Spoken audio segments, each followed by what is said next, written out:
The last 13 years has not been easy. I've been out in the woods alone for most of it. Every now and then I'd have a boyfriend or something, campmate, but it was mainly just me and my dog, struggling just to get by a lot of the times. My name is Becky Johnson.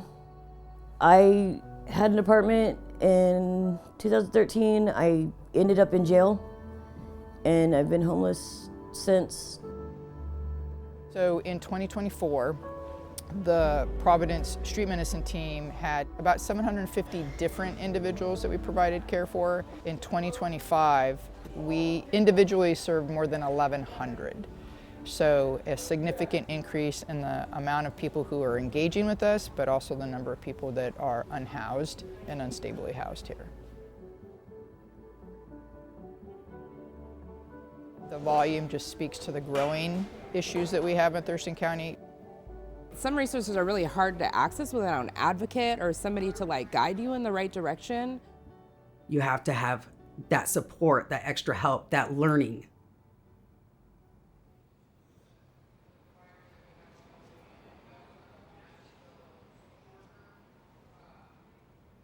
Sergio was homeless back in the day. Sergio was the type that would take you and point you the right direction. If you need some kind of services, he knew where to go, how to access it, who to talk to, and that's what Sergio's about.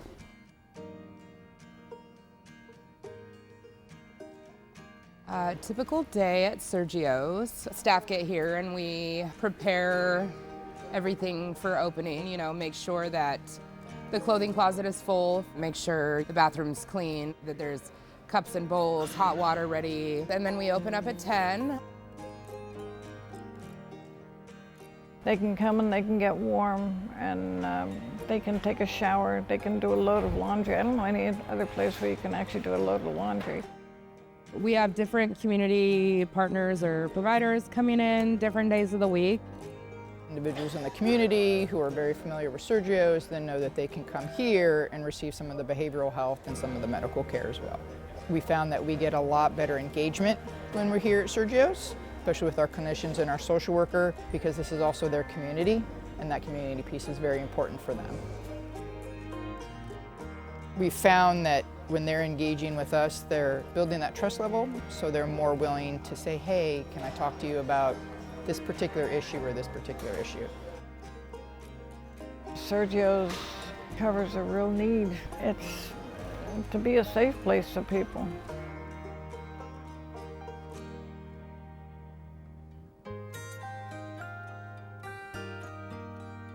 One of the things that we will do is we'll refer to the navigation team when they're here, and they have such a connection to all of the other resources within Thurston County. Our navigation team helps with IDs, birth certificates, filling out paperwork, finding resources. Some of these documents we get, it's kind of like just it's hard to understand sometimes with all these codes and stuff. The navigator team is just great. They can do it at their pace and what works for them, and nobody's dictating to them when they have to do it and what they have to do. I think it's really important that they can integrate with the community resources. They just navigate me to the places I need to go to get rolling as far as medical, as far as Social Security, as far as housing.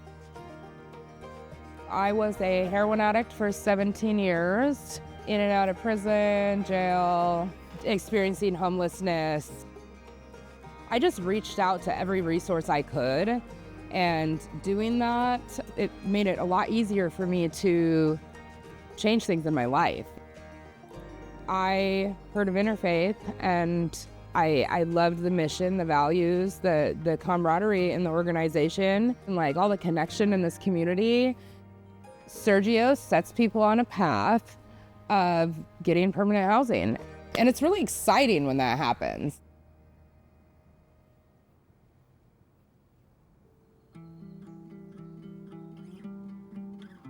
Getting into supportive housing, like here, you have tools now at your fingertips. You have people that are able to work with you one-on-one and help you and give you advice and ideas. And it's cool because you get to know each resident individually. So I stayed at a few different places that Interfaith has been. Pre-COVID, I stayed at the church. I went back out to the woods, and then luckily I got back in at the Interfaith shelter where it is now at Unity Commons. And I did about 11 months out there before getting in here at Sandy Flats.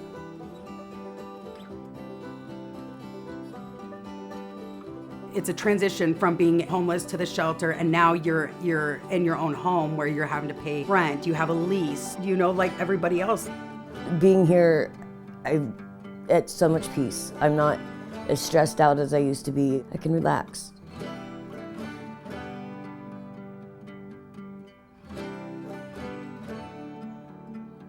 I like not having to pack up all my stuff every week and put it away, and I can have my house a mess if I wanted a mess. I like the fact I can close the door at night and lock it if I want.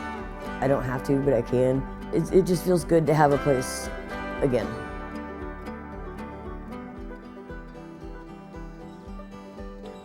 I'm very proud of where she's at now.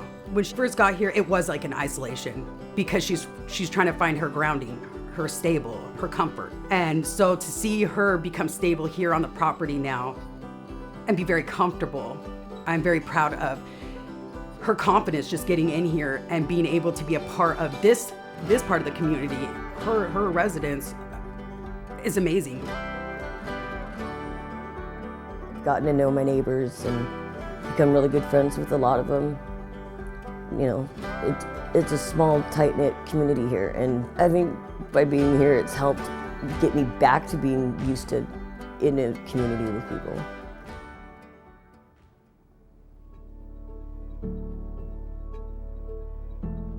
Providing resources, providing food, clothing, a place to hang out, meeting people where they're at rather than focusing on their struggles. It makes a difference.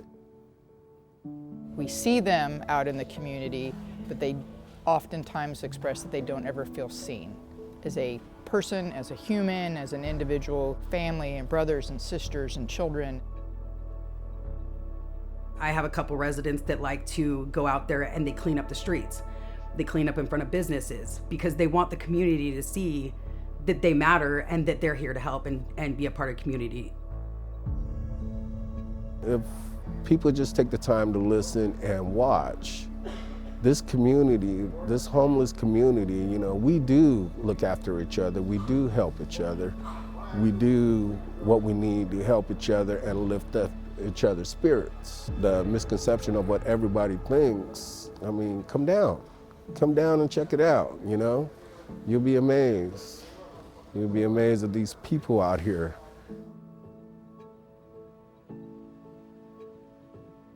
We're all in a time of looking at changes to funding. So I think it's really important that individuals in the community provide support, whether it's by donations, whether it's by using their voices to understand that we need services to continue to provide care for these individuals and speaking out about it. We need to help each other. We are a community, no matter how large or small the community is. I can't help a lot of people, but I can grab a cup of noodles for $7 at Costco every month or two and bring it in. I can't help everybody in the world, but I can help a couple of people. Growing up, because of my mom's addiction, we were always homeless. We were living in the car, we were living in motels. I was an addict. Eventually, I was able to get myself out.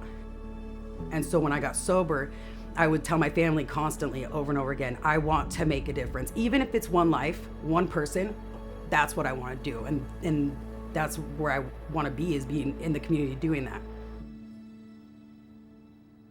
Since being here, my relationship with my kids has improved. They're in a different state, so we can just connect and spend the night playing the games as we want, and we just have fun. And I don't think I would have had that opportunity had I still been out in the woods. So I'm glad to be here where I can sit inside, not have to sit covered up somewhere under a tarp, and actually get to play games and get to watch my granddaughter grow up. She just turned 1, so that's pretty cool.